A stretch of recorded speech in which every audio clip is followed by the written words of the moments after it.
নমস্কার। ঠাকুর শ্রী শ্রী রামকৃষ্ণ পরমহংসদেব এবং মা শারদার চরণে আমার সশ্রদ্ধ প্রণাম জানিয়ে ভিডিওটি শুরু করছি। আমাদের নিজেদের জীবন কিংবা আমাদের প্রিয়জনদের জীবনে এমন কোনো সমস্যা এক এক সময় এসে উপস্থিত হয় যে শারীরিকভাবে কেউ অসুস্থ হয়ে পড়ল কিংবা নিজে অসুস্থ হয়ে পড়লাম। তখন এমন অবস্থা তৈরি হয় যে ওষুধ হয়তো চলছে, চিকিৎসা চলছে, তা সত্ত্বেও মনের মধ্যে একটা সংশয় দানা বাঁধে যে এই সমস্যা থেকে আমরা বা আমি কি মুক্তি পেতে পারি।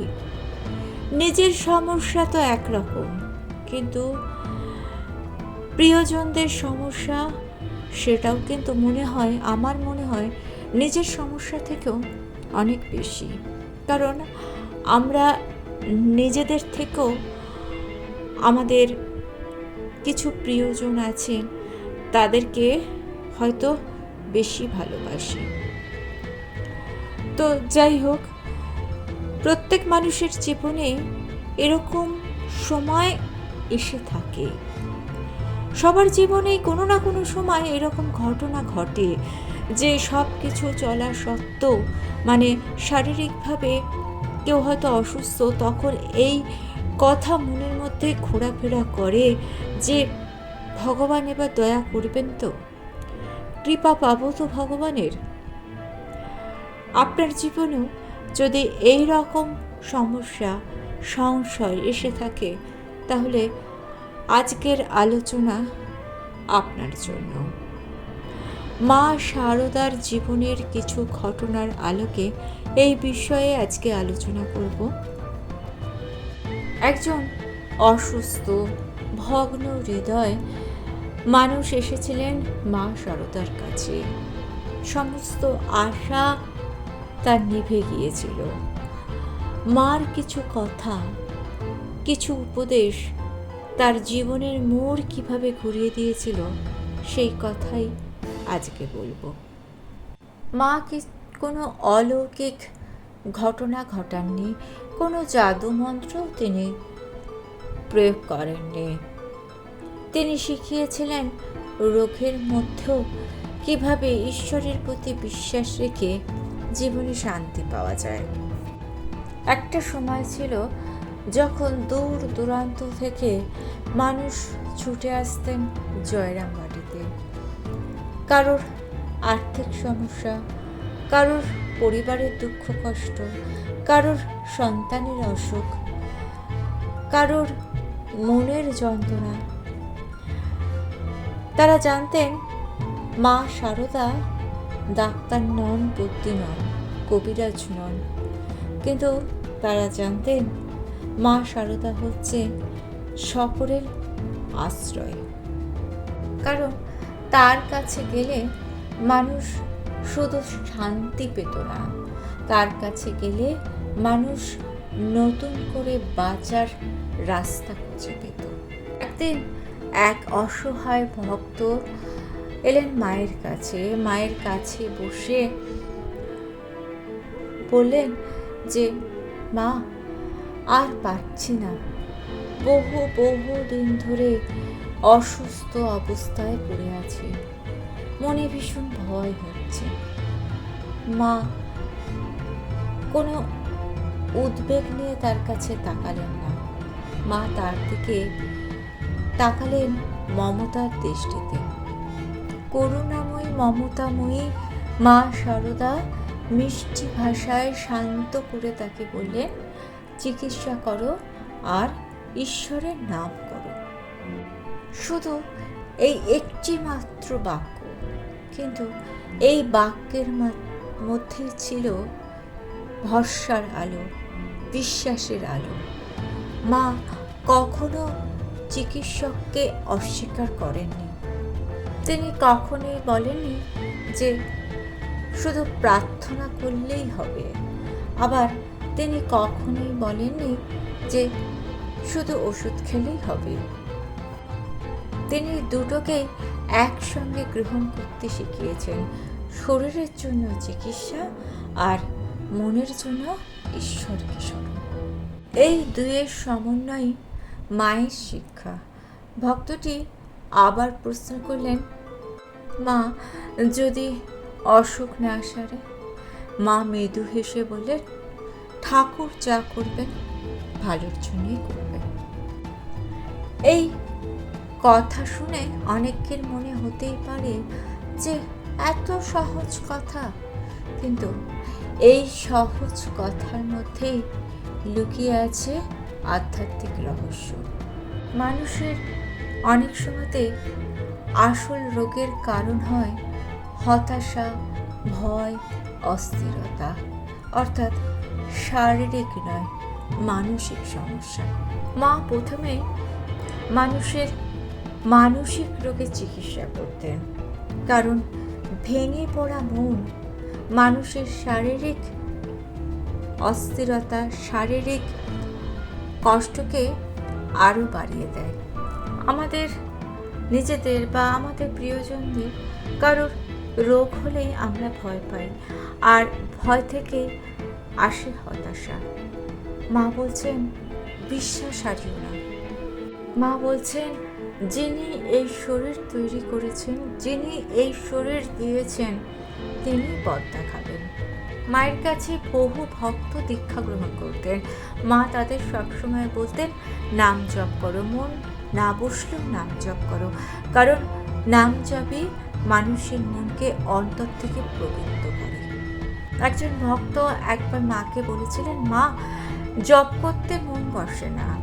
মা বলেছিলেন, মন না বসলেও জপ করবে, জপ করতে করতে একদিন ঠিক মন বসবে।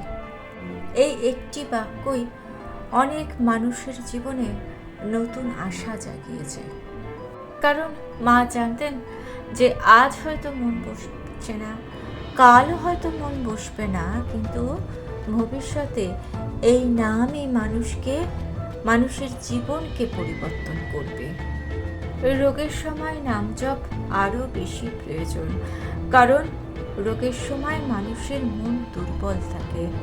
নাম জপ মানুষের মনকে ভরসা দেয়, বিশ্বাস দেয়, মানুষের মনের ভয় কমায়, ঈশ্বরের প্রতি বিশ্বাস বাড়ায়। আরেকদিন এক ভক্ত মায়ের কাছে নিজের অসুস্থতার কথা বলে আশীর্বাদ চাইলেন। মা আশীর্বাদ দিলেন, বললেন, ঈশ্বরের প্রতি বিশ্বাস রাখো, ভরসা রাখো। এই একটি বাক্য থেকে বোঝা যায় মা সবসময় শারীরিক সুস্থতার জন্য মনের সুস্থতার উপর জোর দিতেন, মনের শক্তির উপর জোর দিতেন।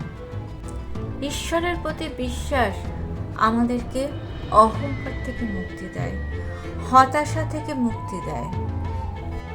যে এইগুলো থেকে মুক্তি পায় সে জীবনের সমস্ত পরিস্থিতিতে নিজেকে অবিচল রাখতে পারে, জীবনের সমস্ত পরিস্থিতিতে নিজেকে শক্ত রাখতে পারে, নিজের মনকে স্থির রাখতে পারে।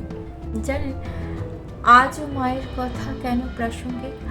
আজ চিকিৎসা বিজ্ঞান অনেক উন্নত, তাই আমাদের অবশ্যই চিকিৎসকের সাহায্য নেওয়া উচিত। কিন্তু তার পাশাপাশি যদি প্রার্থনা থাকে, যদি নাম জপ থাকে, তাহলে শারীরিক সুস্থতার সঙ্গে সঙ্গে মানসিক সুস্থতাও খুব দ্রুত হবে। আর মন যখন শক্ত হবে তখন শরীর কিন্তু খুব তাড়াতাড়ি সুস্থ হয়ে উঠবে। এই কারণে মা শারদার দেওয়া শিক্ষা আজও প্রাসঙ্গিক। তিনি কিন্তু কখনোই কুসংস্কারকে প্রশ্রয় দেননি। আজ যদি আপনার পরিবারে কেউ অসুস্থ থাকে, তাহলে তার চিকিৎসা করান, আর সঙ্গে সঙ্গে নাম জপ করুন, ঈশ্বরের কাছে তার জন্য প্রার্থনা করুন। তাকেও বলুন, সে যেভাবে আছে, যে অবস্থায় আছে, যদি শুয়েও থাকে সেই অবস্থাতে ঈশ্বরের নাম জপ করতে, তাহলে দেখবেন সে এই খারাপ সময়টা খুব তাড়াতাড়ি এগিয়ে যাবে। অসুস্থ মানুষকে কখনো ভয় দেখাবেন না, তাকে সবসময় আশা দিন।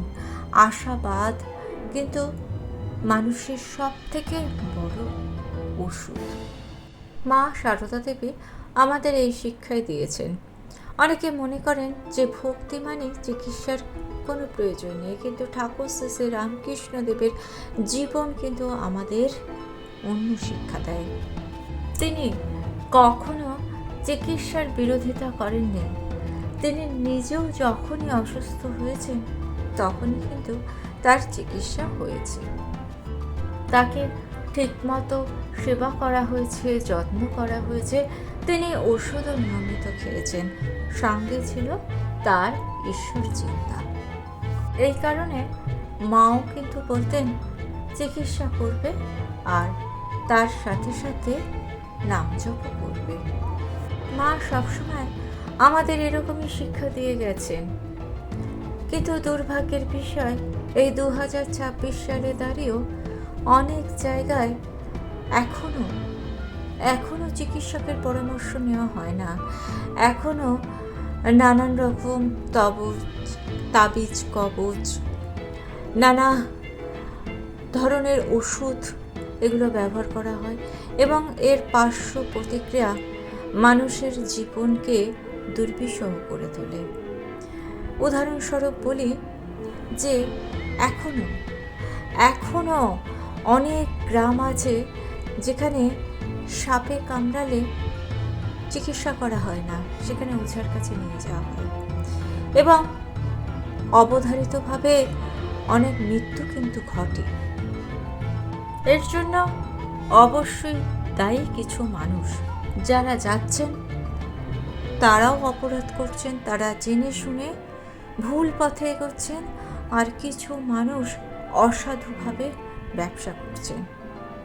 তাই সকলের কাছে অনুরোধ করব, আপনার জানাশোনা কোনো মানুষ যদি এই রকম কাজ করেন তাহলে তাকে নিষেধ করবেন। জানি নিষেধ করলে তার কাছে আপনি খারাপ হয়ে যাবেন, তাতে কোনো যায় আসে না। আপনি খারাপ হয়ে কারোর যদি একটু ভালো হয় তাহলে কিন্তু সেটাই আসল ভালো। এইবার মানা না মানা তার ব্যাপার। ঈশ্বরের প্রার্থনা করা আর চিকিৎসা করা। মা বলছেন এই দুইয়ের মধ্যে কোনো বিরোধ নেই, এই দুই একে অপরের পরিপূরক। চিকিৎসক তার কর্তব্য পালন করেন আর ভক্ত তার নিজের কর্তব্য পালন করেন। শারীরিক অসুস্থতা ছাড়াও অনেক ভক্ত মায়ের কাছে আসতেন যারা বলতেন মা মনে ভীষণ কষ্ট, মা জীবনে একটু শান্তি পাচ্ছি না। মা কারোর দুঃখ কষ্টকে কখনো ছোট করে দেখতেন না, সবার দুঃখ কষ্ট মা খুব মনোযোগ সহকারে ধৈর্য ধরে শুনতেন। তারপর বলতেন ঠাকুরকে ধরে থাকো, সব ঠিক হয়ে যাবে। এই কথাটি শুধুমাত্র একটা সান্ত্বনা বাক্য নয়, এটা হচ্ছে মানুষের জীবনের একটা পথ। কারণ মানুষ যখন ঈশ্বরকে ভুলে যায় তখন মানুষের মধ্যে ভরে ওঠে ভয়, হতাশা, দুশ্চিন্তা। কিন্তু মানুষ যখন ঈশ্বরকে স্মরণ করে তখন সে দুঃখের মধ্যেও বাঁচার শক্তি খুঁজে পায়। মা বলছেন কত ঝড় ঝাপটা আসে, কিন্তু বড় বড় গাছ কি উপড়ে পড়ে যায়? আমাদের জীবনেও দুঃখ কষ্ট আসবেই, কিন্তু আমাদের অন্তর যদি ঈশ্বরের বিশ্বাসে প্রতিষ্ঠিত থাকে তাহলে দুঃখ কষ্টেও আমরা কখনো ভেঙে পড়ব না। এই কারণেই মা কখনোই শুধুমাত্র ওষুধ খেয়ে রোগ মুক্তির কথা বলেননি, তিনি মানুষের মনকেও শক্তিশালী করার পরামর্শ দিয়েছিলেন। কারণ তিনি জানতেন যার মন জেগে থাকে তার মন কঠিন রোগের সঙ্গেও লড়াই করার শক্তি পায়। কিন্তু যার মন ভেঙে যায় সে সামান্য কষ্টেই ভেঙে পড়ে, পরাজিত হয়ে যায়। মা সবসময় বলতেন, প্রার্থনা করো, নাম জপ করো, আর সবসময় জানবে তুমি কখনো একা নও। তোমার একজন মা আছেন যে তোমার হাতকে ধরে রেখেছেন সবসময়। সে মা সারদা দেবীও অনেক সময় অসুস্থ হয়েছিলেন। তিনি কিন্তু যখন অসুস্থ হয়েছেন তখন চিকিৎসকের পরামর্শ নিয়েছেন, সাথে সাথে ঈশ্বরের প্রতি ভক্তি, প্রার্থনা, জপ এগুলো ছিল তার মৃত্যু সঙ্গী। মা আমাদের শেখাচ্ছেন ভগবানের কাছে সবসময় এই বলে প্রার্থনা করো যে সুখের সময় যেন তোমাকে ভুলে না যায়, আর দুঃখের সময় যেন তোমার উপর থেকে বিশ্বাস না হারায়। মায়ের দেখিয়ে দেওয়া পথ যদি মেনে চলা হয় তাহলে কিন্তু আমরা জীবনে দুঃখ, কষ্ট, রোগ, শোক সব সমস্যাতে একটা নতুন দিশা খুঁজে পাব। আশা করছি এই ভিডিও আপনার মনকে শান্ত করবে, আপনার মনে ভরসা জাগাবে, আপনার ঈশ্বরের প্রতি বিশ্বাস বাড়িয়ে তুলবে। ভিডিওটা যদি আপনার ভালো লেগে থাকে একটা লাইক দেবেন, আর আপনার বন্ধু, পরিজন, আত্মীয়র মধ্যে ভিডিওটা শেয়ার করার অনুরোধ রইল। ঠাকুর ও মায়ের চরণে প্রণাম জানিয়ে আজকে এই পর্যন্তই। Thanks for watching.